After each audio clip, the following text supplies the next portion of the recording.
প্রিয় দর্শক আসসালামু আলাইকুম, welcome back to RG kitchen video.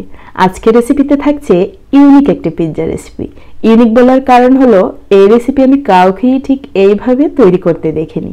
Pizza আমরা অনেক রকম বানিয়ে খেতে পারি, তবে মূল থিমটা থাকে আমরা ময়দা দিয়ে ডো তৈরি করে তারপরে এরকম সুন্দর করে সেট আপ করি। আর এই পিৎজাটি সম্পূর্ণই আলাদা, আশা করি দেখলে অনেক উপকৃত হবেন। আর এর টেস্ট যদি একবার টেস্ট করেন, আশা করি প্রতি সপ্তাহে রেডি করে খাওয়ার একটি টেন্ডেন্সি থেকে যাবে। সো আমার আজকের এই রেসিপিটি দয়া করে একটি লাইক দিয়ে দেখা শুরু করুন, আর আশা করি পুরো ভিডিও জুড়ে আমার সাথেই থাকবেন।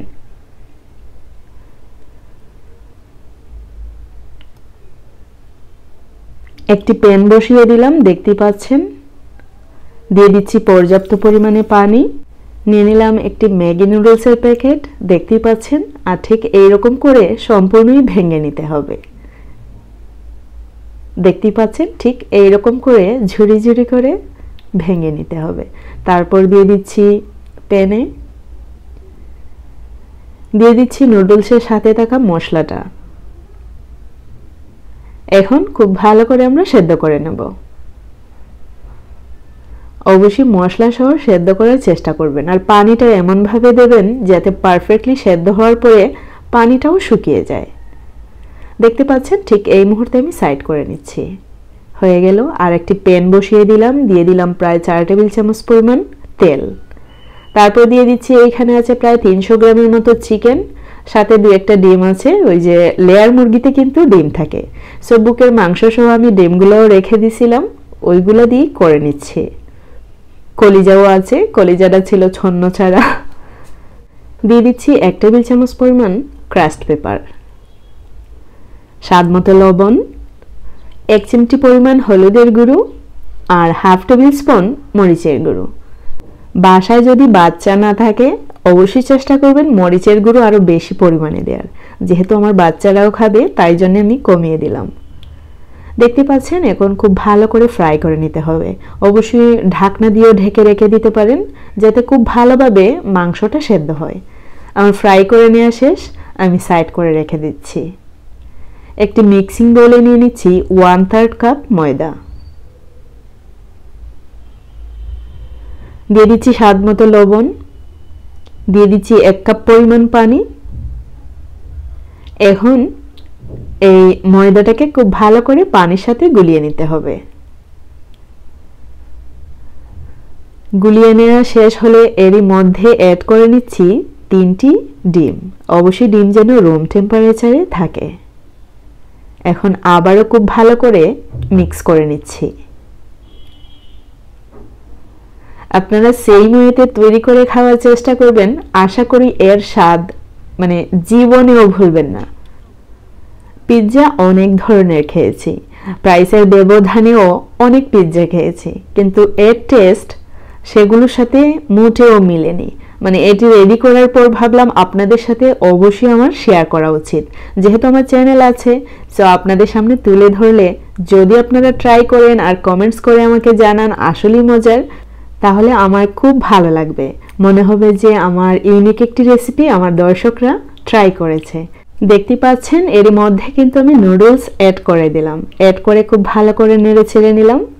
এখন রেখে দিচ্ছি সাইড করে। আর একটি প্যান বসিয়ে দিলাম চুলায়, আর দিয়ে দিচ্ছি প্রায় 10 টেবিল চামচের মতো তেল। তেলটা একটু হাত দিয়ে ঘুরিয়ে দিতে হবে, তারপরেও প্যানে এক সাইড হয়ে যায়। চুলার আগুন মিডিয়াম টু লো ফ্লেমে রেখে তেলটাকে গরম করে নিতে হবে। তারপরেই একটু লো ফ্লেমে দিতে হবে, মিডিয়াম থেকে অনেকটাই কমিয়ে দিতে হবে। তারপর দিয়ে দিলাম এই গুলিয়ে রাখা মিশ্রণ। এরই মধ্যেই দিয়ে দিচ্ছি, এর উপর দিয়ে দিচ্ছি চিকেন। দেখতে পাচ্ছেন, দিয়ে দিচ্ছি কাঁচামরিচ। ঝাল অবশ্যই আপনাদের পছন্দ মতো দিবেন। ঘরে বাচ্চা না থাকলে অবশ্যই একটু বেশি পরিমাণে ঝাল দেওয়ার চেষ্টা করবেন। দিয়ে দিলাম রিং অনিয়ন। পেঁয়াজটাকে একটু রাউন্ড করে কেটে দিয়ে দিতে পারেন। আর দেখতে পাচ্ছেন, ঢাকনা দেওয়ার কোনো প্রয়োজন নেই, ঢাকনা ইউজ করার কোনো প্রয়োজন নেই। এখানে অটোমেটিকই কিন্তু সাইড থেকে উঠে আসবে। যেহেতু এখানে এগ আছে প্লাস নুডলস আছে, তেল আছে, অটোমেটিকই উঠে যাবে।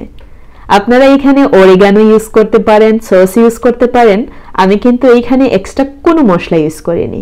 দিয়ে দিচ্ছি মজারেলা চিজ।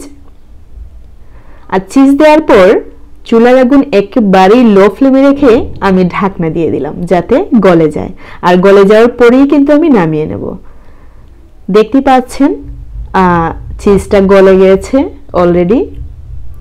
আমি কিন্তু অরিগানো থাকা সত্ত্বেও, এমনকি সস থাকা সত্ত্বেও আমি ইউজ করিনি। দেখতে পাচ্ছেন আমার কাছে pizza sauce plus tomato sauce সব ধরনের সসই আছে।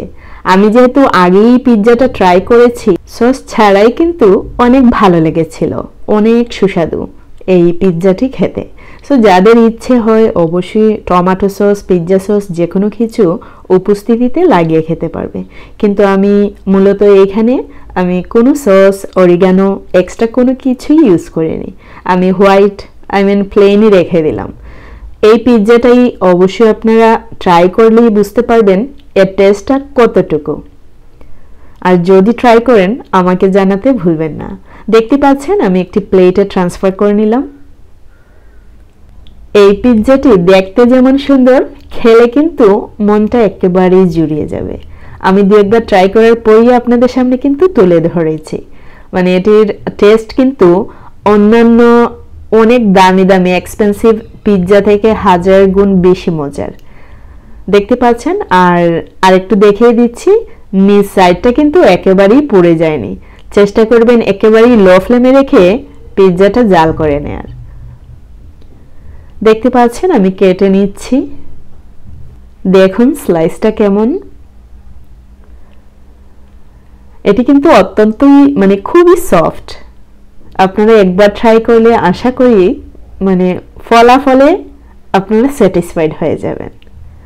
দেখতে পাচ্ছেন। দেখবেন বাজারে কিনা পিৎজা অথবা নিজেও যখন আমরা তৈরি করি ময়দার ডো দিয়ে, নিচ ওই যে রুটিটা ওইটা কিন্তু অনেকটাই হার্ড হয়ে যায়। আর ঠিক এই প্রসেসে যদি ময়দার সাথেই একটু ময়দা দিয়ে ঠিক এই প্রসেসে করেন, সফট থাকবে, নিচেও লেগে যাবে না, আর এর টেস্ট তো একেবারে হাই লেভেলের।